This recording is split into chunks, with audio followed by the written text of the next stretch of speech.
চল। স্ত্রীকে সঙ্গে নিয়ে বড় বড় কদম ফেলে চলতে লাগলো সে। চেনা নেই জানা নেই যার তার সামনে স্ত্রীকে প্রশ্নবিদ্ধ করা, হেয় করার মতো মন মানসিকতা অন্তত মুইজ নামধারী মানুষটির নেই। যা হবে চার দেয়ালের মধ্যে, নিজেদের মধ্যে হবে, কোনো বহিরাগতদের সামনে তো নয়। চোখের পলকে ধুলো উড়িয়ে দৃষ্টি সীমার বাহিরে চলে গেল বাইকটি। বাইকে অবস্থানকারী দম্পতি আর সে অজ্ঞাত ছেলেটি বিস্ময়কর নেত্রে তাকিয়ে। এটা কি হলো? সেই যে ঘরে ফিরল তারা, ফিরেই কঠোর জেরার মুখোমুখি উক্তি। দেখ সিমরি, মেজাজ এমনিতেই গরম, তাও আল্লাহান উত্তপ্ত হইয়া আছে, আর গরম করিস না। হাসা কইরা ক, পোলাটা কেডা? অবশেষে পত্রিকার কাগজের মাধ্যমে সত্যিটা প্রকাশ করলো উক্তি। মুইজ নির্বাক, থেমে থেমে জিজ্ঞেস করেই ফেলল। পোলাটা তোর ফুফাতো ভাই? উক্তি ভয়ে আসতে ধীরে ইতিবাচক মাথা নাড়ল। হ্যাঁ, ওটা তার আপন ফুফাতো ভাই ছিল। মুইজ দাঁতে দাঁত পিষে শুধালো। হালার পোহালা একদিন কোন সিপায় আন্দাইছিল, বিয়েতে তো দেখলাম না। উক্তি একটুখানি মাথা উঁচু করে তাকালো, সাহস জমায়েত করে হাতে নিল পত্রিকা। সাদা ফেকা এক অংশে লিখে দিল উত্তর। লেখা শেষ হওয়া মাত্রই মুখ চট করে পত্রিকা কেড়ে নিল। দেখলো লেখা, ভাইয়া খুলনায় ছিল। কে? পড়ালেখা করে আনবে? উক্তি হ্যাঁ সূচক মাথা নাড়ল, তবুও শান্ত হচ্ছে না মটকা। অতিরিক্ত গরম হয়ে রয়েছে। এখন এক কাপ গরম চা খেয়ে মন মস্তিষ্ক ঠান্ডা করতে হবে, নইলে টকবগিয়ে সিদ্ধ হবে তনুমন। মুইজ অসন্তোষের সহিত পট্টিকা ছিটকে ফেলল বিছানায়, অতঃপর বড় বড় কদম ফেলে বেরিয়ে গেল ঘর হতে। উক্তি বেশ বড় করে নিঃশ্বাস ফেলল, ধপাস করে বসে পড়ল বিছানায়। মানুষটি ওকে অহেতুক ভুল বুঝছিল। কি করে পারল? সে কি উক্তিকে একটুও চিনতে পারেনি? উক্তি বুঝি স্বামী বিনা এভাবেই পরপুরুষে মজে যেতে পারে? কন্যার বুকে পর্বতসম অভিমান জমল। শুধুই কি অভিমানে, নাকি হৃদয় স্পর্শী অনুরাগের প্রারম্ভিক সূচনা? মোমেনা বেগম নিজ ঘরে বিছানায় বসে রোদে শুকিয়ে যাওয়া শাড়ি, ব্লাউজ, পেটিকোট এবং কনিষ্ঠ কন্যা মুন্নি সালোয়ার কামিজ গুছিয়ে রাখছেন। তেমনই মুহূর্তে হন্তদন্ত হয়ে ঘরে প্রবেশ করল মুন্নি। এসে বসল বিছানায়, হাঁপিয়ে চলেছে বেশ। মা কৌতূহলী দৃষ্টিতে তাকিয়ে, মেয়ে কি পাগলা কুকুরের ধাওয়া খেয়ে এলো? কি রে এমন করতেছস কে? পাগলা কুত্তায় কামড়াইছে নি? মুন্নি চোখ মুখ কুচকে ফেলল, বলল, কি যে কও না মা, কুত্তায় কামড়াইব কে? তাইলে এমন ছুটছস কেলা? মুন্নি এবার প্রসন্ন হলো, দুই পা খাটের উপর তুলে আসন করে বসলো। রমরমা খবর শোনানোর মতো কণ্ঠস্বরে বলতে লাগলো। জানো মা কি হয়েছে? মোমেনা বেগম কামিজ ভাঁজ করতে করতে বাঁকাস্বরে বললেন, নাচ কইলে জানবো কেমনে? মুই কি অন্তর্জামি? ধুর মা, তুমি খালি কথা পেছাও। আরে হনো না। কইতে থাক, হুনতাসি। মুন্নি টিভি সিরিয়ালে সেই ভেজাল নারী চরিত্রের মতো অঙ্গভঙ্গি করে বলল, তোমার ছোট বউ আছে না, হুদা বোবাই না, ক্যারেক্টার ঢিলাও আছে। মোমেনা বেগম স্তব্ধ। ওনার শ্রবণ পথে কি সমস্যার সৃষ্টি হয়েছে? দিন দুপুরে একই অযাচিত ভুলভাল শুনছেন উনি। 50 সে মহিলা কাঠের আলনায় ভাঁজকৃত পোশাক গুছিয়ে রাখছিলেন। পিছে ফিরে দাঁড়ালেন উনি, এগিয়ে গেলেন মেয়ের কাছে, বেশ উদাগ্রস্বরে প্রশ্ন করলেন, কি এই কি কইতাছস? হাসা কইতাছস? আরে মা, হাসা কইতাছি। তোমার ছোট বলা হাতে নাতে ধরছে। বউরে শুনলাম ঘরের মধ্যে আচ্ছা মতো ধাতানি দিতাছে। এককারে খেপছে মোর ভাইরা। মোমেনা বেগমের মুখশ্রী বেরঙিন রূপ ধারণ করল। মেয়ের বাম পাশে বসলেন উনি, কিছু এক ভাবনায় ডুবে। মেয়েকে শুধলেন, খুইল্লা কসব। মুন্নি বলল সবটা। রংচং মিশিয়ে একদম মাখো মাখো খাবারের ন্যায় পরিবেশন করলো সত্য মিথ্যার দুর্দান্ত এক রেসিপি। প্রতিটি শব্দ বাক্যের সঙ্গে পরিবর্তিত হচ্ছিল মোমেনা বেগমের অভিব্যক্তি। উনি শুনলেন সবটা, ফোঁস করে নিঃশ্বাস ছাড়লেন। ওই মেয়ে তবে সতী সেজে তলে তলে কালীমুখ। মাগরিবের ওয়াক্ত শেষ হয়েছে কিয়ৎক্ষণ পূর্বে। নিজ ঘরে জায়নামাজে বসে নিষাদ, হিজাবে আবৃত সতর, হাতে পবিত্র কোরআন শরীফ, পাঠ করছে সূরা ওয়াকিয়া। প্রতিদিন মাগরিবের নামাজ শেষে সূরা ওয়াকিয়া পাঠ করে থাকে সে। আগে করা হতো না, জানা ছিল না এর ফজিলত। তবে একদিন ননদিনী উক্তি তাকে সওয়াবের বাত দেখালো, জানালো সূরা ওয়াকিয়া এর ফজিলত। দিনটা ছিল বৃহস্পতিবার।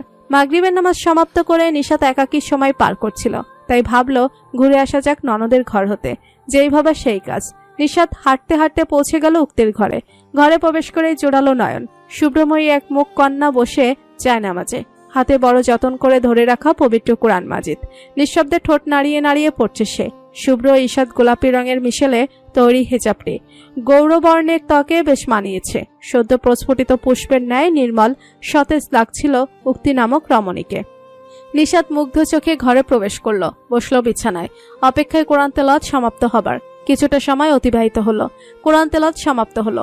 আদবের সহিত কোরআন শরীফ বুকে আলিঙ্গন করে উঠে দাঁড়ালো উক্তি।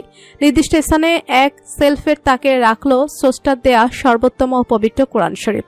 অতঃপর জায়নামাজ গুছিয়ে রাখলো। হিজাব খুলে জড়িয়ে নিল ওড়না। আবৃত হলো দেহের ঊর্ধ্বাংশ, শুধুমাত্র মুখখানি দৃশ্যমান। সালোয়ার কামিজ পরিহিতা উক্তি ভাবিকে লক্ষ্য করে মুচকি হাসলো। এসে বসলো তার পাশে। কি পড়ছিলে গো ননদিনী? নিশাত মৃদু হেসে শুধালো। উক্তি সাইন ল্যাঙ্গুয়েজের মাধ্যমে জবাব দিল। সূরা আল ওয়াকিয়া। ওয়াকিয়া সূরা? হঠাৎ? মাগরিবের পর এই সূরা পড়তে হয় ভাবি, অনেক ফজিলত আছে। উক্তি সাইন ল্যাঙ্গুয়েজের মাধ্যমে বলল। নিশাত মনোযোগ সহকারে তা লক্ষ্য করলো। বুঝতে পারলো ননদ কি বলছে। সাইন ল্যাঙ্গুয়েজের সাথে সে বেশ অভ্যস্ত কিনা। নিশাত কৌতূহলী হয়ে বলল, কি ফজিলত গো, একটু বলবে? ভাবির আগ্রহ দেখে উক্তি প্রসন্ন হলো। হাতের কাছে বিছানায় ছিল মোবাইল। মোবাইল হাতে নিল মেয়েটি। প্রবেশ করলো গুগল ক্রোমে। সার্চ দিল সেথায়। দৃশ্যমান হলো কাঙ্ক্ষিত ফলাফল। বোবা মেয়েটি হয়তো এতগুলো কথা সাইন ল্যাঙ্গুয়েজের মাধ্যমে ঠিকঠাক বুঝিয়ে উঠতে ব্যর্থ হতো। তাই তো গুগলে বের করালো সূরা ওয়াকিয়ার ফজিলত। নিশাত ননদের হাত থেকে মোবাইল নিল। গুগলে পড়তে লাগলো। সূরা আল ওয়াকিয়া পবিত্র কোরআনুল কারিমে 56তম সূরা। এই সূরার আয়াত সংখ্যা 96 আর রুকু আছে 3টি। সূরা ওয়াকিয়া মক্কায় অবতীর্ণ হয়। সূরা আল ওয়াকিয়ার অর্থ নিশ্চিত ঘটনা। মুফাসসিরে কিরাম বলেন, ওয়াকিয়া অর্থ কিয়ামত বটে। সূরা ওয়াকিয়ার ফজিলত অনেক বেশি। এই সূরা প্রতিদিন মাগরিবের পরে পাঠ করা হয়। এই সূরা পাঠ করলে কখনো অভাব আসে না, দরিদ্রতা কখনো গ্রাস করতে পারে না। বিখ্যাত সাহাবী হযরত আব্দুল্লাহ ইবনে মাসউদ রাদিয়াল্লাহু তাআলা আনহু বলেন, আল্লাহর রাসূল সাল্লাল্লাহু আলাইহি ওয়াসাল্লাম বলেছেন, যে ব্যক্তি প্রতিদিন রাতে সূরা ওয়াকিয়া তেলাওয়াত করবে তাকে কখনো দরিদ্রতা স্পর্শ করবে না। সূরা ওয়াকিয়া সম্পর্কে আরো কিছু তথ্য উল্লেখিত ছিল। নিশাত পড়ল সবটা। জন্মালো আগ্রহ। সেই থেকে সূরা ওয়াকিয়া প্র্যাকটিস করতে লাগলো সে। প্রথম মাঝে মধ্যে পড়তো, আর এখন আলহামদুলিল্লাহ প্রতি মাগরিবের শেষে সূরা ওয়াকিয়া পাঠ করে থাকে সে। শুকরিয়া ননদের, তাকে এমন ফজিলতপূর্ণ সূরার খোঁজ দেওয়ার জন্য। নিশাত সূরা ওয়াকিয়ার শেষ আয়াত পড়ছিল। ঠিক সে মুহূর্তে মোবাইলটা সশব্দে জানান দিল কেউ যোগাযোগ করতে ইচ্ছুক, কল করছে তাকে। সূরা তেলাওয়াত শেষে উঠে দাঁড়ালো নিশাত। নির্দিষ্ট স্থানে কোরআন শরীফ রাখলো। এসে দাঁড়ালো ড্রেসিং টেবিলের কাছে। সেটা হতে হাতে নিল মোবাইল। কিঞ্চিত চমকালো কলার আইডি দেখে। এতদিন পরে ফোন করেছে। হ্যালো, আসসালামু আলাইকুম ভাবি, কেমন আছো? ওপাশ হতে মেয়েলি কণ্ঠস্বর মুচকি হেসে উঠল নিশাত। মোবাইল শ্রবণ পথে ভালোমতো ঠেকিয়ে বসলো বিছানায়। ওয়ালাইকুম আসসালাম ননদিনী, আলহামদুলিল্লাহ ভালো আছি। তুমি কেমন আছো? আলহামদুলিল্লাহ ভালো আছি কোনো রকম। কোন রকম আছো? কেন? Any problem? নিশাত কিঞ্চিত উদ্বেগ প্রকাশ করে শুধালো। ফোনের অপ্রান্তে শিমু নামক মেয়েটি ধীর লয়ে মন খারাপের সুরে বলে উঠল, ভাবি, আমার বান্ধবীটা কেমন আছে? ভালো আছে তো? ও কি আমাকে ভুলে গেছে? নিশাতের মুখভঙ্গিতে পরিবর্তন এলো। একটু আগের হাসি মুখে এখন কালো ছায়া। জিভ দিয়ে আলতো করে ওপরের ঠোঁট সিক্ত করে নিল সে। কোমল কণ্ঠে বলল, শিমু, উক্তি তোমাকে কি করে ভুলতে পারে? তুমি ওর ওয়ান অ্যান্ড অনলি ফ্রেন্ড, ওর বেস্ট ফ্রেন্ড।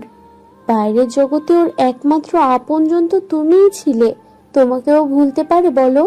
না গো, ও তোমায় ভোলেনি, ভুলতে পারে না। তাহলে একটাবারের জন্য আমার সাথে কন্ট্রাক্ট করলো না কেন? এমনকি আমি কল দিলেও ধরছে না, ফোন সুইচড অফ বলছে। উক্তি তোমার সাথে কি করে কন্ট্যাক্ট করবে বলো? ওর মোবাইল যে। কি হয়েছে মোবাইলের? শিমু শুধালো। নিশাত লহু স্বরে বলল, ওর মোবাইলটা এ বাড়িতে ওর হাজবেন্ড ফিরিয়ে দিয়ে গেছে।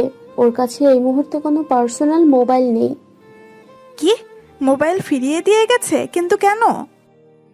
আশ্চর্যজনিত কণ্ঠে জিজ্ঞেস করল শিমু। নিশাত প্রসঙ্গ বদল করতে বলল, সে লম্বা হিস্ট্রি ননদিনী, ছাড়ো এসব। উক্তির কাছে এখন কোনো মোবাইল নেই। আর ও তো ভিডিও কল ছাড়া আমাদের সাথে কন্ট্যাক্ট করতেও পারবে না, তাই আউট অফ কন্ট্যাক্ট রয়েছে। আমি নিজেও তো যোগাযোগ করতে পারছি না। শিমু মলিন বদনে সবটা শুনছিল। নিশাত আরো বলল, ভাবছি ইনশাল্লাহ কাল পরশু উক্তির শ্বশুরবাড়ি যাব, ওর সাথে দেখা করব। সেই যে মেয়েটা গেল, আর তো দেখা নেই, এখন কোথাও হচ্ছে না, মনটা কেমন আনচান করছে। শিমু প্রফুল্লকর কণ্ঠে বলল, ভাবি ভাবি, মাই ডিয়ার সুইট ভাবি, আমিও সঙ্গে যাব, আমাকে নাও না। নিশাত বেশ খুশি হলো প্রস্তাবে। হ্যাঁ হ্যাঁ নিশ্চয়ই, তুমি সত্যিই যাবে? 100% যাব। দেখতে হবে না বান্ধবী আমার বিয়ে শাদী করে কেমন আছে। শিমু ও নিশাতের ঠোঁটের কিনারায় ঝুলে হাসির আভা। উদ্গ্রীব তারা প্রিয় মানুষটির সঙ্গে সাক্ষাৎ করতে। কেমন আছে তাদের উক্তি? নিকষ কৃষ্ণ রজনী তখন আধারে তলিয়ে বসুধা। বাড়ির অভ্যন্তরেও এক দফা আধারিয়া পরিবেশ। উপস্থিত সকলের শুল বিদ্ধকর চাহনি স্থির অবলা মেয়েটির পানে, চোখে ভরপূর্ণ নাজল। দুহাত বড় আকুলতার সহিত নাড়িয়ে যাচ্ছে উক্তি, নিজের সপক্ষে যুক্তি উপস্থাপন করছে। তবে আফসোস ওর এই প্রচেষ্টা। নৈশব্দ ভাষায় কেউ 1 পয়সা দাম দিল তো? উপস্থিত 3-3টে নারী মূর্তিও এক পুরুষ অবয়বে তো মজা লুটতে ব্যস্ত। মিটিমিটি হাসি, ফিসফিসানি গুঞ্জন তীব্র অপমান করে যাচ্ছিল মেয়েটির চারিত্রিক বৈশিষ্ট্য নিয়ে। উক্তি আর পারছিল না বোবা হয়ে এই গঞ্জনা সহ্য করতে। ওর 2 ঠোঁটের ফাঁক গলিয়ে কিছু অর্থহীন শব্দ ছুটে বেরোচ্ছিল।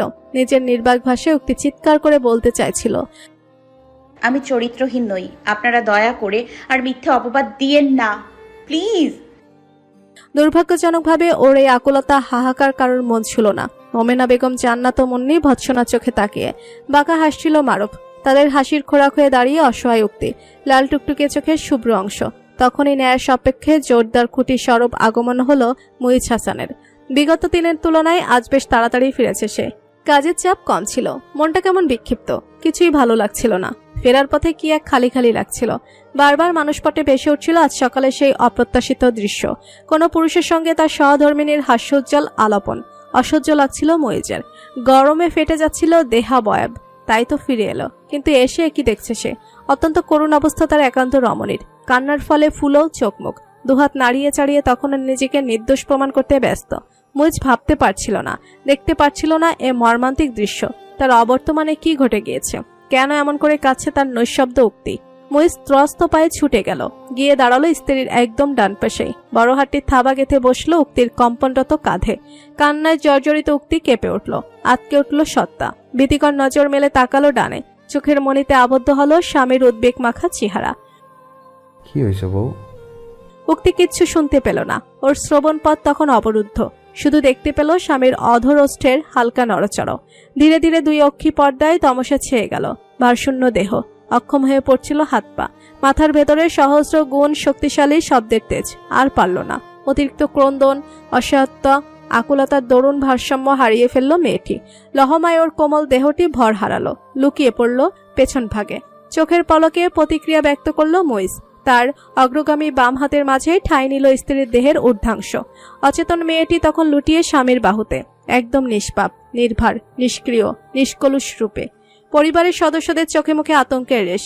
বিছানায় শায়িত অচেতন মেয়েটি। চিকিৎসক মুইজের সঙ্গে টুকটাক কথা বলতে বলতে ঘর হতে বেরিয়ে এলেন। মুইজ আলতো করে তাদের ঘরের দরজা ভিড়িয়ে দিল। কৃত্রিম হাসি উপহার দিয়ে বিদায় জানালো চিকিৎসককে। চিকিৎসক যতই বাড়ির বাহির্মুখ হচ্ছেন, ততই উৎকণ্ঠায় ভেঙে পড়ছে পরিবারের সদস্যগুলো। মুন্নি যেন চিৎকার করে বলতে চাইছে চিকিৎসককে, আমনে দয়া করে যায়েন না, আমনে গেলেই মগো মরণ নিশ্চিত। দুর্ভাগ্যক্রমে মনের কথা মনেই রয়ে যায়, শুনতে পায় না কেউ। প্রস্থান করলেন চিকিৎসক। এতক্ষণে ধীর লয়ে ঘুরে দাঁড়ালো মুইজ। তার 2 চোখে অগ্নিকুণ্ড, নিষ্ঠুর রূপে জাগ্রত শিরা উপশিরা। বুকের পাটাতন অস্থিরভাবে ওঠানামায় ব্যস্ত, 2 হাতের মুষ্টিবদ্ধতা চোখে পড়ার মতো। এতটুকু সময়ের মধ্যেই চেহারার অভিব্যক্তি পরিবর্তিত হয়েছে। একাকাশ ক্রোধ জমেছে ওই শ্যাম মুখখানায়। কেটা কি কইছে ওরে? ভয়ঙ্কর শীতালু স্বরে প্রশ্ন ছুড়ে দিল মুইজ। সে স্বরের গভীরতায় ঠকঠক করে কেঁপে উঠল মুন্নি, জান্নাত উভয়ে। মোমেনা বেগম অত্যাধিক নিচু স্বরে এক প্রকার ফিসফিসিয়ে বলে উঠলেন, মুইজ মোর বাপ। মুইজ নিষ্ঠোটে তর্জনী ছুঁয়ে হুশ ধ্বনিতে মুখে অদৃশ্য সেলোটেপ লাগিয়ে দিল যেন। মমিনা বেগম চুপ হতে বাধ্য হলেন। দুরু দুরু কাঁপছিল ওনার বক্ষস্থল, চেহারায় রক্তিম ভয়ের তো আভা। মুইজ ঠোঁট হতে তর্জনী হটিয়ে নিল, মাটি পিষে ফেলার মতো ভঙ্গিতে চলতে আরম্ভ করলো পদতায়। খুলল কর্মঠ খসখসে দুই হাতের মুষ্টিবদ্ধতা। দাঁড়ালো বড় ভাবির সম্মুখে, আলতো করে ফাঁক হলো ওষ্ঠাধর। জান্নাত কিছু শোনার পূর্বেই ভয়ে মৃতপ্রায় কাপা কাপা চোখে তাকিয়ে মুইজ শুধালো শক্ত কণ্ঠে, কি হয়েছিল A to Z ব্যাবাক্য? আঙ্গুলের সাহায্যে শাসিয়ে দিল অগ্রিম। একখান মিশাও যেন বাইর না হয়, নইলে। জান্নাত হুড়মুড়িয়ে বলে উঠল, না না, কইতাছি। মারুফ পাশ থেকে স্ত্রীকে বাধা দেওয়ার বৃথা চেষ্টা চালালো, ইশারায় কোনো মতে বলতে মানা করলো, তবে লাভ হলো না। খ্যাপা দেবরের ভাবভঙ্গি আর আসন্ন বিপদের আলামত পেয়ে জান্নাত চরম শঙ্কিত। তাই তো আজ সন্ধ্যার সমস্ত অপমানের পাই টু পাই হিসাব জমা দিল। বলল কি করে তারা সকলে বিকেল হতেই অসহায় মেয়েটিকে হেনস্থা করে যাচ্ছিল, কি করে বাদ মাগরিব সবাই মিলে পাকড়াও করলো তাকে, কি করে অসহনীয় অকল্পনীয় বিশ্রী সব শব্দের আঘাতে ক্ষতবিক্ষত করে দিল উক্তি নামক অস্তিত্বকে। মুইজ প্রতিটি শব্দে বোধ হয়ে ডুবে শুনছিল, অসহ্যকর অনুভূতি সহকারে সহ্য করে যাচ্ছিল। কি সব নোংরা বাক্যবাণে আঘাতের পর আঘাত করা হয়েছে তার আপন নারীকে। কি করে উক্তি, কি করে এত সব জঘন্য অপবাদ অপমান সহ্য করলো। বাংলার আর কোনো বধূ কখনো এমন পরিস্থিতির শিকার না হোক, হেনস্থা না হোক স্বামীর অনুপস্থিতিতে। একদম অসহায় অবস্থায় মানুষটি খিচে চক্ষু বন্ধ করে নিল। বুকের ওঠানামা আরো দ্রুততার, ভয়াবহ, খড়খড়ে। জান্নাত আগত বিপদ সংকেত পেয়ে কয়েক কদম পিছিয়ে গেল, নিজেকে নিজেই দোষারোপ করতে লাগলো। অনুশোচনা হচ্ছিল মুইজ হাসানের বউকে দংশন করে সে কি করে বনের রাজসিংহের সঙ্গিনী সিংহীকে আঘাত করে ফেলল। এবার ক্ষিপ্ত সিংহ যে কলিজা টেনে ছিঁড়ে ছিঁড়ে ফেলবে। চোখ মেলে তাকালো মুইজ, তার চোখের শুভ্র অংশে তখন রক্ত জমাট বেঁধে অশনি সংকেত প্রদান করছে। সে ঘুরে তাকালো বোনের পানে, ছোট বোন মুন্নির পানে। মুন্নি ভাইয়ের চাহনি দেখেই কুপকাত, জড়সড় হয়ে দাঁড়িয়ে থরথরিয়ে কাঁপছে। ঠোঁট দুটো ঈষৎ ফাঁক কিছু বলার অভিপ্রায়, তবে বলতে ব্যর্থ। মুইজ এলো সন্নিকটে। ভাইয়া মুই। আর বলা হলো না। জোরালো ত্রাসকর শব্দে থমকে গেল মাঝের ঘরটি। জান্নাত দুহাতে তালুতে ঠোঁট লুকিয়ে শঙ্কা মিশ্রিত চোখে তাকিয়ে। মোমেনা বেগম ও পুত্র মারুফ নির্বাক। মুন্নির বাগালে চেপে বসেছে তার নরম হাতটি, লুকানোর প্রয়াস করছে অকল্পনীয় ব্যথা। 5টা আঙ্গুলের দগদগে দাগ। ভাই তাকে সকলের সামনে এমন তার আঘাত করলো, চর মারল তাকে। এই মাইরটা যদি মায়ের ছোটকালে দিত, শাসন করতো, তাইলে আইজ এমন বান্দরনি হইতি না। তবে তো আইজ হে দেখতেছি না, বহুত দিন ধইরাই দেখতেছি, তোর কার্যকলাপ লক্ষ্য করতেছি। দিনকে দিন অধপতন হইতেছে তোর। আদরে আদরে চরম বান্দর হইতেছস। ভালো মন্দ ঠিক ফুল কিচ্ছু বুঝস না, জানস না। মুন্নি কান্না সুরে ডেকে উঠল, ভাইয়া। চুপ! কোন সাহসে মগ ঘরে আড়ি পাচ্ছিলি ক? তুই জানস না জামাই বউয়ের মধ্যে প্রাইভেসি থাকে? জানস না কারোর ঘরে ফকির নির্লাহান উকিঝুঁকি মারা ভালো না, মন্দ অভ্যাস? ক জানস না? অস্ফুট স্বরে বলল মুন্নি, গাল হতে হাত নামিয়ে। জানি। তাইলে আড়ি পাচ্ছিলি কে? একে তো চোরের লাহান দেখনছস, এরপর আবার মায়ের কানে কান পড়া দিছস। ষড়যন্ত্র কইরা বোবা ভাবিরারে হগরে মিল্লা আদমরা বানায় হালাইছস। নিশ্চুপ সব। মুই ঝাঁঝালো স্বরে বলে গেল, ভুল্লা যাইস না মুন্নি, তুইও মাইয়া হইয়া জন্মাইছস। আজ নইলে কাইল পরের বাড়ি যাওয়া লাগবো, পরের সংসার করা লাগবো। এইখানে যদি চরম অপমান করে না, আঘাত করে না, সহ্য করতে পারবি না। দুঃখে কষ্টে মইরা যাইতে ইচ্ছা করব। না পারবি কইতে, না পারবি সইতে। এই আর মেলা জ্বালা, সহ্য করা যায় না, বুকটা ফালা ফালা হইয়া যায়, মনে রাখিস। মুন্নি মাথা নত করে দাঁড়িয়ে চুপচাপ। মুইজ আস্তে ধীরে ঘুরে দাঁড়ালো মায়ের পানে। মোমেনা বেগম থমথমে মুখে কুলু পেটে। তোমারে আর কি কমু, মা হও তো। মা হইয়া নিজের যদি পোলা মাইয়ার ক্ষতি চাও, তাহলে পোলা মাইয়া কার কাছে যাইব একটু সাহায্যের লাইগা? কার কাছে স্নেহ ভালোবাসা আশা করব? হ্যাঁ? সকলে বোবা হয়ে দাঁড়িয়ে, কোনো প্রত্যুত্তর নেই। মুইজ স্পষ্ট এবং দৃঢ় কণ্ঠে জানিয়ে দিল সকলকে, ওই মাইয়া অহন আর উক্তি কায়সার নাই, মোর বউ হয়, বউ মিসেস মুইজ হাসান। এই ঘর যদি আল্লাহর রহমতে চলে, তয় মোর টাহায় চলে। এই ঘরের একচ্ছত্র রাজা মুই, আর ও মোর একমাত্র রানী। আজকের পর থেকে মোর রানীর গায়ে যদি একখান তিল পরিমাণও আঘাত লাগে না, সব সারখার কইরা হালামো, ধ্বংস কইরা হারামু এই অশান্তি নিবাস। কথাটা মনে থাকে যেন, মোর বউ হৃদয়ের রানী লাগে। চওড়া প্রশস্ত বুকে হাত চাপড়ে মুইজ হাসান নিঃসংকোচে প্রগাঢ় উচ্চস্বরে করল অভাবনীয় সে স্বীকারোক্তি। এই বুকেতে শুধু উক্তির বসবাস। বউ, অহন কেমন লাগতেছে? শরীর খারাপ করে? নিস্তব্ধ রজনী ধরনের বুকে অমৃতাংশু হেসে বেড়াচ্ছে গগনের চাদর তলে। বিছানায় শুয়ে উক্তি, মুদিত চক্ষু পলব, শ্বাস প্রশ্বাসের গতিবেগ ধীর। সময় গড়ল কতক। একটুখানি অস্থির শ্বাস ফেলে নড়ে চড়ে উঠল মেয়েটা। তখনই ঘরে প্রবেশ করল মুইজ, তার উৎকণ্ঠিত দৃষ্টি স্থির অর্ধাঙ্গিনীর পানে। স্ত্রীকে স্বল্প নড়তে দেখেই হন্তদন্ত পায়ে এগিয়ে গেল, বসল উক্তির শিওরে, কণ্ঠে উদ্বেগের ছাপ। বউ, অহন কেমন লাগতেছে? শরীর খারাপ করে? উক্তি শুষ্ক কাশি দিয়ে তাকিয়ে স্বামীর আদলে। কেমন অর্থহীন চাহনি। মুইজ ভুরু নাড়িয়ে পুনরায় জিজ্ঞেস করল, অহন কেমন লাগতাছে? উক্তি আস্তে করে ঠোঁট ফাঁক করল। অস্ফুট স্বরে উচ্চারিত হলো আধুনি। হাতের ইশারায় পান করার ভঙ্গিমা প্রদর্শন করছে। মুইজ ত্বরান্বিত জানতে চাইল, পানি খাবি? উক্তি হ্যাবোদক মাথা নাড়ালো। চট করে উঠে দাঁড়ালো মুইজ, ছুটে গেল কাঠের টেবিলের ধারে। স্টিলের গ্লাসে পানি ঢেলে চলেছে। উক্তি এক ধ্যানে তাকিয়ে সেথায়, দুরন্ত হৃদস্পন্দন। মুইজ দ্রুত কদম ফেলে পানি সমেত ছুটে এলো, গ্লাসটা দিল বাড়িয়ে। উক্তি অতিরিক্ত শক্তি ব্যয় করে উঠে বসতে চাইল। তা লক্ষ্য করে মুইজ গ্লাসটা রাখলো মেঝেতে, ঝুঁকে গেল স্ত্রীর পানে। উক্তি অবিশ্বাস্য দৃষ্টিতে তাকিয়ে মুখের ওপর অনুভব করতে পারছিল এক উত্তপ্ত নিঃশ্বাসের হলকা। ওর হৃদয়ে চলছিল অবিরাম অস্থিরতার রাহাজানি।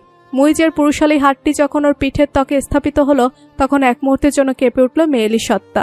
শক্তপোক্ত রুক্ষ হাতটি আলতো করে পিঠে স্থাপিত, আরেক হাত মাথার পেছনাংশে চুলের ভাঁজে গলিয়ে ধীরে সুস্থে ওকে উঠে বসতে সহায়তা করলো মানুষটি। উক্তি দেখছিল, অবাক তার রেশ বিরাজমান দুচোখের তারায়। এই মানুষটির দ্বারা এমনও নীরব যত্ন পাওয়া সম্ভব কোশমিন কালেও ভাবেনি সে। ভাবনার বাহিরে ছিল এই মুহূর্ত, এই উদ্বেগ, এই যত্ন মেশানো লগ্ন। বালিশি হেলান দিয়ে বসে উক্তি, চোখে টলমল করছে অশ্রুরাশি। মুইজ বিপরীত দিকে বসে বাড়িয়ে ধরেছে পানির গ্লাস। উক্তি একটুখানি নৈকট্যে এলো, ঠোঁট ছুলো গ্লাস। একটু একটু করে পানি পান করতে লাগলো মেয়েটি। মেটাতে লাগলো বহুকালের তৃষ্ণা। পানি পানরত মেয়েটি দেহ কেঁপে উঠছিল ক্ষণে ক্ষণে। সে কম্পন লক্ষ্য করে ঈষৎ চমকালো মুইজ। চট করে পানির গ্লাস সরিয়ে নিল। দেখতে পেল সেই হৃদয় বিদীর্ণ করা চিত্র। চোখে মুখে আরক্ত তুলির ছোঁয়া, নাকের ডগায় এক রক্তলাল জবা গেথে। চোখের কোল বেয়ে গালের ত্বক ছুঁয়ে ছুঁয়ে পড়ছিল নোনা জল। কান্নার দমকে ওর কোমল ছোট শরীরটায় তরঙ্গ প্রবাহিত হচ্ছিল যেন। মুইজ আর সহ্য করতে পারল না। পানির গ্লাসটা অত্যন্ত অবহেলিত হয়ে সশব্দে লুটিয়ে পড়ল মেঝেতে। পানির ঠাই হলো মেঝের বুকে অযত্নে অবহেলায়। ডান হাতটি বাড়িয়ে দিয়ে স্ত্রীকে কাছে টেনে নিল মুইজ। নিজের চওড়া প্রশস্ত বুকে নিরাপদ বেষ্টনীতে একদম লুকিয়ে ফেলল দুনিয়ার সকল প্রকার অশান্তি, কটূক্তি, কষ্ট, যন্ত্রণা, দুঃখ বেদনা হতে। এ প্রথমবারের মতো কারো শক্ত বিশ্বস্ত বেষ্টনীতে ঠাঁই হলো। হু হু করে সশব্দে কেঁদে উঠল উক্তি। দুহাতের সর্বোচ্চ বল প্রয়োগ করে আঁকড়ে ধরল বিশাল পিঠটার সীমানা। নখ ডেবে যাচ্ছিল, মৃদু মন্দ যন্ত্রণা হচ্ছিল পিঠে। তবুও ছেড়ে দিল না মুইজ, বরং আরো যত্নে আগলে নিল। যতটা যত্ন ভালোবাসা দিলে মেয়েটার এক বুক কষ্ট লাঘব হবে, ঠিক তার চেয়ে কয়েক গুণ বেশি দিল সে।